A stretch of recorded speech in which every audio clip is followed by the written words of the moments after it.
ትንሣኤውን ተናገሩ የእምነት አባቶች መሰከሩ። እኔም ለትውልድ ልናገረው ኢየሱስ ተነስቷል ተመስክረው። ተነስቷል ይሄ ጌታ ማተሙን እሱ ፈታ። ቅዱሳን ባንዱ ኑና አክብሩት ከኔ ጋር። ሰላም ለእናንተ ይሁን። ሐዋርያው ዳንኤል ጌታቸው ከፍቅር በስተቀር ምንም ዕዳ የሌለበት ፋሲካን በተመለከተ መልካም ፋሲካ ይሁንላችሁ። ፋሲካ ማለት ከሰዎች ከጥፋት ወደ ሕይወት፣ ከውድቀት ወደ ከፍታ እንዲሁም ከችግር ወደ ደስታ የሚያልፉበት፣ ከእስራት ወደ መፈታት ራሱ ፋሲካ የሚለው ቃልን ስትመለከቱ ማለፍ ነው እያምናለሁ። እንግዲያውስ ማለፍ ከሆነ አሁን የምታልፉበት የህይወት ጎዳና በሙሉ እስካሁን የመጣችሁበት ያልፋል ማለት ነው። ባይዘዌ በዓሉ የሰው በዓል አይደለም።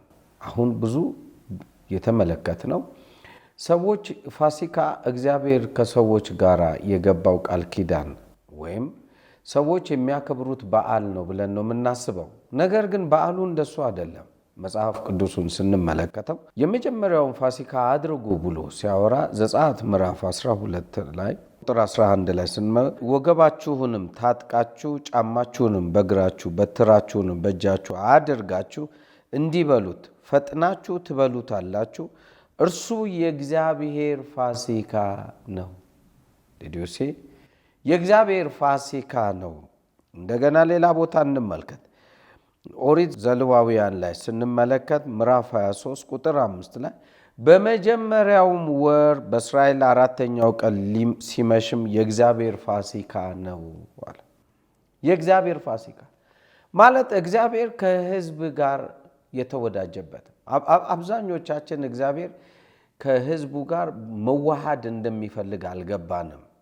ይሄ ነው የፋሲካው ትልቁ ትርጉም። መጽሐፍ ቅዱሳችንም ሲያወራ በኋላ እመጣበታለን። የእግዚአብሔር ፋሲካን አክብሩ ብሎ ኢየሱስ የትና ክብርልህ ዘንድ ትወዳለህ ብለው ማቴዎስ 26 ላይ ሲጠይቁት እንደነበር ትዝ ይላችሁ እንደሆነ እንካችሁ ይሄ ደሜ ነው፣ እንካችሁ ይሄ ስጋዬ ነው አለ። የእግዚአብሔር ቤተሰብ የሆነ ነው የሚበላው። ይሄንን እኔ አላልኩም፣ መጽሐፍ ቅዱሱ ነው የሚለው። የእግዚአብሔር ቤተሰብ የሆነ ስለዚህ የእግዚአብሔር ቤተሰብ የሆነ ሰው የእግዚአብሔርን ፋሲካ ሲያከብር የእግዚአብሔር ቤተሰብ ያልሆነ ሰው የራሱን ፋሲካ ያከብራል ማለት እንደ ኖርማሊ ያከብራል። የእግዚአብሔር ቤተሰብ ከሆንክ ግን ፋሲካ ዕለት በሽታ ካንተ ቤት ይወጣል። ፋሲካ ዕለት ድህነት ካንተ ቤት ይወጣል። ፋሲካ ዕለት ጭንቀት፣ ፍርሃት፣ ውርደት፣ ጥፋት፣ አለመከናወን በሙሉ ይወጣል። በምንም ተአምር ይሁን ፋሲካ የአንድ ነገርን ማለፍ ፕሮግራም መሆን አለበት እንደ እግዚአብሔር ሐሳብና እንደ እግዚአብሔር ቃል መሰረት። ይህንን ልናውቀው የሚገባ ወሳኝ የሆነ ፓርት ነው። ምክንያቱም ፋሲካችን ኢየሱስ ታርዶልናል ብለን ነው ያስቀመጥ ነው። ስለዚህ ፋሲካችን የሱ ወገን የሆንን ሰዎች ወገናዊነትን ባይዘው እግዚአብሔር ወገናዊነትን ፍለጋ ነው የመጣው። እስቲ እንመልከተው። ከደምና ከስጋ ጋር እግዚአብሔር ከኛ ህይወት ጋር መዋሃድ ስለፈለገ ነው። ያንን ለማጥራት ደማችንን እንዲሁም ደግሞ ስጋችንን ለማጥራት ነው። ለዚህም ነው መጽሐፍ ቅዱስ ፋሲካንም አደረጉ ካለ በኋላ በመካከላቸውም በሽተኛ አልነበረም ይላል። አንድስ እንኳን በሽተኛ የተበላሸ አካልም አልነበረም ይላል። በቆዳቸው ላይ የነበረ በሽታ ሁሉ ሲለቅ እናያለን። እኔ አላልኩም፣ መጽሐፉ ነው ያለው። መጽሐፉን ምናምን ሰዎች ከሆንን አሁን ባህልን ልንከተል እንችል ይሆናል። እኔ ባህሉን አላወራም። እኔ የባህሉ መነሻን ነው ማወራው። ፋሲካ ማለት ተሰብስበን ቤተዘመድ አዝማድ ወይም ጓደኞች ምናምን የምንበላው የምንጠጣው ወይንም ደግሞ ተሰብስበን የምናከብረው ነገር ሊመስል ይችል ይሆናል። መልካም ነው ባህላዊ ስለሆነ። ነገር ግን የእግዚአብሔርስ ፋሲካ አሁን መጽሐፉ የሚያስቀምጠው ይህ የእግዚአብሔር ፋሲካ ነው አለ። የእግዚአብሔር ፋሲካ ነው። እግዚአብሔር ከሕዝቡ ጋር ሊገናኝ የሚመጣበት እግዚአብሔር ከሕዝቡ ጋር ራሱን የሚያስተዋውቅበት ከኛ ቤት ጋር አብሮ መኖሩ ከኛ ቤት ጋር አብሮ መውጣቱ መግባቱ ዓመታቶች የመጡ ነገሮች በሙሉ የሚሻሩበት ወራቶችን ምናምኖችን ይዞ የመጣ ችግሮች በሙሉ የሚሻሩበት እንዲህ ይላል መጽሐፍ ቅዱሱ። በጣም ይደንቀኛል። በእስራኤል ዘንድ የነገሰ ሰው ሁሉ ያለ ፋሲካ የነገሰ የለም ይላል። ስለዚህ እግዚአብሔር የሚያነግሰው ሰው እንኳን ፋሲካ ነው። ከዚህ ይሄ የመጽሐፍ ቅዱሱ ቃል ነው። ስለዚህ በህይወት ላይ የመንገስ ፕሮግራም ትፈልጋለህ? አሁን እንግዲህ የሰው ህይወት ነው። እንግዲህ በህይወት ላይ መንገስ ያለ ፋሲካ ልትነግስ አትችልም። ይሄንን ነው መጽሐፍ ቅዱስ የሚያወራው። ያለ ፋሲካ ልትነግስ የማትችል ከሆነ ፋሲካ ልናከብር የሚገባን የህይወት ስርዓት እንዳለ መጽሐፍ ቅዱስ ያስቀምጣል። መጽሐፍ ቅዱሱ እስቲ አዲስ ኪዳን ላይ በተመለከተው እንመልከተው። አንደኛ ቆሮንቶስ ምዕራፍ 5 ላይ ቁጥር 7 እንዲህ ይላል፣ እንግዲህ ያለ እርሾ እንዳላችሁ አዲሱን ሊጥ ትሆኑ ዘንድ ዲዲዮሲ ያለ እርሾ እንዳላችሁ አዲሱን ሊጥ ትሆኑ ዘንድ አዲስን ነገር ትለምድ ዘንድ አዲስ ነገር ወደ ቤት መምጣት አለበት። ፋሲካ ይሄ ነው። የእግዚአብሔር ፋሲካ እኮ ነው። እግዚአብሔር ራሱ ወደ ቤት መምጣት እኮ ነው። ይህንን ልናስተውል ይገባል። ከባህል ብንወጣ መልካም ነው ብዬ አስባለሁ። በተለይ እግዚአብሔር ልጅ ኢየሱስ ክርስቶስ የእግዚአብሔር ልጅ ነው ብለን የምናምን ማናቸውም ሃይማኖት ውስጥ ያለን ሰዎች አይናችንን እንክፈት። የፋሲካ ቫልዩ ይግባን። የፋሲካ የህይወት ስርዓቱ ይግባን። የፋሲካውን ካልተረዳ ነው ልንረዳው አንችልም። ይሄ ከፋሲካ ጋር የተያዘ ነው የክርስቶስ ህይወት። ስለዚህም የሚለውን እንመልከት። አዲሱን ሊጥ ትሆኑ ዘንድ አሮጌውን እርሾ አስወግዱ። አሮጌው እርሾ የቆመጠጠውን ያስቸገረውን ብዙ ነገር መከራ የሆነውን ነገር አስወግዱ። ቀጥሎ ሲያል ፋሲካችን ክርስቶስ ታርዶልናልና። ፋሲካችን ኢየሱስ ክርስቶስ ታርዶልናል። ስለዚህ ፋሲካችን ታርዶልናል። ከታረደልን ለምን እርሾ የሆነው ነገር በውስጣችን የቆመጠጠ ያስቸገረ ብዙ ጊዜ አልከናወን ብሎ ያሰቃየ ነገር አለ ወይስ የለም?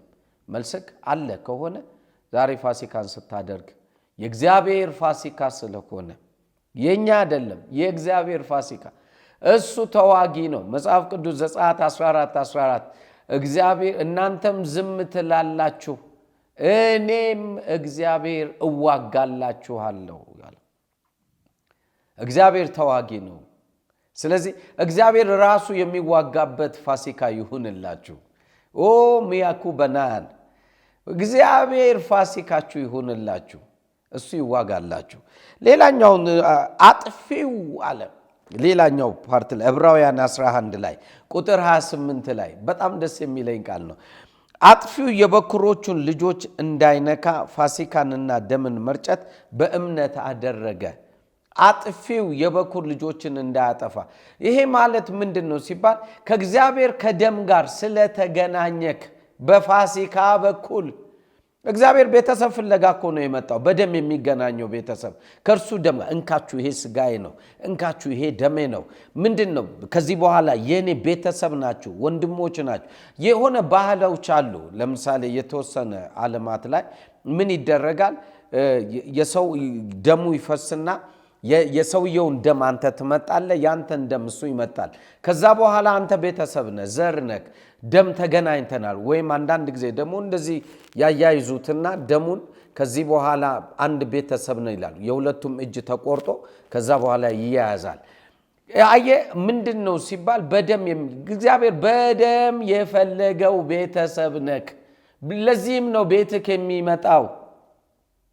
ድጋሚ ለዚህም ነው ቤትክ የሚመጣው። የእግዚአብሔር ፋሲካ ነው።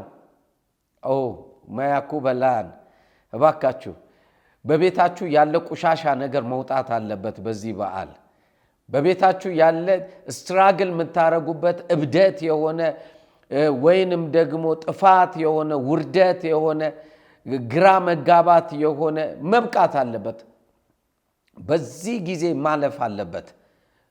አብሯችሁ መቀመጥ የለበት። እናንተ አልፋችሁ እነሱ መቅረት አለባቸው። ይቀራል የምትላቸው በሽታዎች ቢሆን፣ ይቀራል የምትላቸው ድህነቶች ቢሆን፣ ይቀራል የምትላቸው ሌሎች እንደዚህና እንደዛ የምትላቸው ነገሮች አሉ፣ ዛሬ ይቀራል። ከቤታችሁ አዲስ ምዕራፍ ይጀምራል። እስቲ እንጸልይ። አባት ሆይ በጌታ በኢየሱስ ክርስቶስ ስም በዚህ ሰዓት እጸልያለሁ። ፋሲካው በነሱ ቤት ይታይ። ፋሲካው በነሱ ቤት ይታይ። ጭንቀቱ፣ ጭቅጭቁ፣ ፍርሃቱ፣ ውርደቱ፣ ጥፋቱ በሙሉ ከቤታቸው ይውጣ። በዚህ ብቻ አይቆም። እንደገናም በቆዳ ላይ በአጥንት ላይ እንዲሁም በውስጥ ደዌ ላይ ያለ በሽታ በሙሉ በኢየሱስ ስም ይነሳ። እንዲሁም የአእምሮ ህመም በሙሉ ይነሳ። እንደገናም ደግሞ በጌታ በኢየሱስ ስም በውስጥ ደዌ ያለ ኩላሊት፣ ጉበት፣ ጨጓራ፣ ትንሿ አንጀት፣ ጣፊያ፣ የተለያየ ሳምባ፣ የልብ ህመም፣ የተለያየ ህመሞች በሙሉ በኢየሱስ ክርስቶስ ስም ዛሬ ይለፉ። ከነሱ ጋር አብረው አይሂዱ። ምክንያቱም በደም ተገናኝተዋልና ካንተ ጋር አሁን ከደምና ከስጋ ፈቃድ ተዋጅታችኋል ከተባለ እና እንግዲህ ተካፋዮች ናችሁ ከተባለ ከደምና ከስጋ ፈቃድ እንግዲህ እንካፈላለን። ዛሬ ስጋና ደምህን እንወስደዋለን። በእምነት እናደርጋለን። ፋሲካን አድርጉ። ይህ ፋሲካ የእግዚአብሔር ፋሲካ ነው እንዳለ በኢየሱስ ክርስቶስ ስም ለሁላችንም ይሁንልን። እንግዲህ ምድራችንም ላይ ደግሞ በጌታ በኢየሱስ ስም ፋሲካው መልካምን ነገር ያምጣልን። በኢየሱስ ክርስቶስ ስም ክፉን ይለፍ። የሚቀጥለው ፋሲካ ስናከብር ክፉን በሙሉ ተጠርጎ ሄዶ እንመልከት። ይህ ፋሲካ ክፉን የሚጠርግበት ፋሲካ ይሁን። በኢየሱስ ክርስቶስ ስም ጸለይን። ተፈጸመ። አሜን። ተነስቷል ይሄ ጌታ ማተሙን እሱ ፈታ። ቅዱሳን ባንዱ